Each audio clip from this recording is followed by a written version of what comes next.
We begin this hour on Capitol Hill, where the Senate will vote for a 12th time today on a House-passed measure to fund federal workers and reopen the government. President Trump is holding the line after meeting with congressional Republicans yesterday. He rejected requests from both the Senate and House Democratic leaders to negotiate and end the shutdown. Listen to this.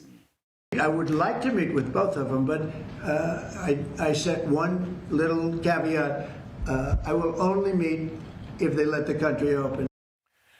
I'm going to bring in CBS News congressional correspondent Taurean Small, who's joining me live from Capitol Hill. So, Taurean, one Senate Democrat spoke on the floor all night. What happened there?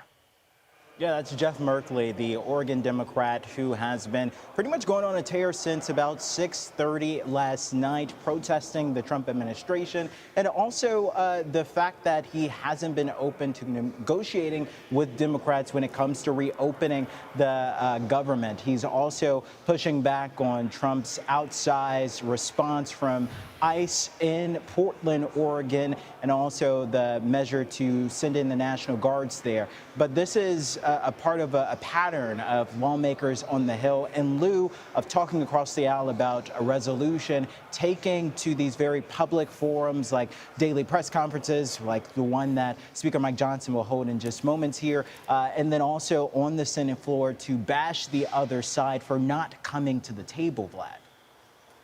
So what do Democrats and Republicans at this point, what are they gaining by letting this shutdown drag on and putting Americans who rely on their paychecks in dire straits, Taurean? Well, I don't think any side would overtly say that this is to their benefit, but we are hearing accusations by the other side that, for example, Republicans are accusing Democrats of gaining favor with what they're calling the radical left side of their party. Democrats are accusing Republicans of looking to point the blame while washing their hands of any responsibility that would absolve them from these crucial conversations around health care and Medicare benefits that are set to sunset at the end of the year. Here's a conversation, though, that I want to toss to with Kevin McCarthy, former House Speaker who was ousted after some contention in his own party. Here's him on the takeout last night talking about the entire situation.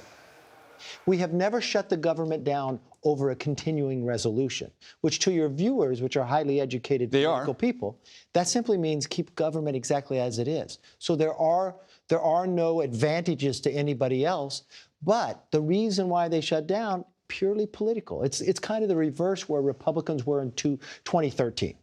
You've got a Republican in the White House for a second term, so Democrats are upset. Our viewers are also intelligent to know that the longest government shutdown happened under President Trump's first term.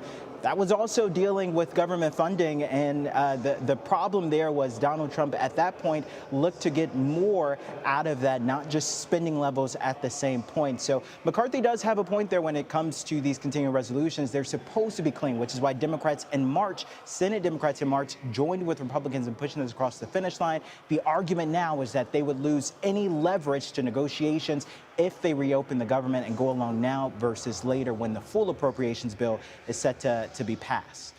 All right, Taurean, thank you very much.